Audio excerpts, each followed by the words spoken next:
Ötən ay nə ilə yadda qaldı?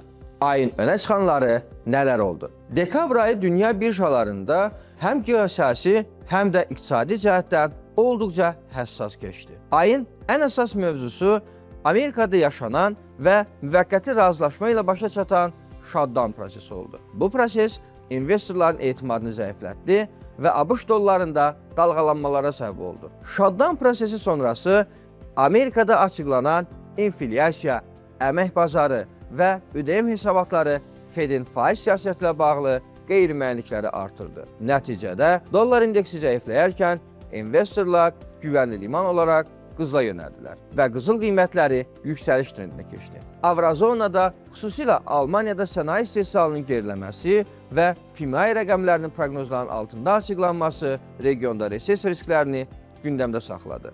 İngiltərədə isə artan inflyasiya və iqtisadi durğunluq qorxuları funtun da təzyiq altında qalması səbəb oldu. Bu fonda dünya birjalarında riskdən qaçış əhval-ruhiyyəsi gücləndi. Səhəm bazarlarında dalğalanmalar artdı, qızıl və istiqrazlara maraq yüksəldi. Geosiyasi risklər və iqtisadi qeyri-müəyyənliklər fonunda qızılın qiymətləri $4500 hədlərinə qədər bahalaşaraq növbəti dəfə tarixi maksimumlarını yenilədi. Siz də dünya maliyyə bazarlarında analiz vərdişlərinizi inkişaf etdirmək istəyirsinizsə, buyurun bizim kurslarımıza yazın.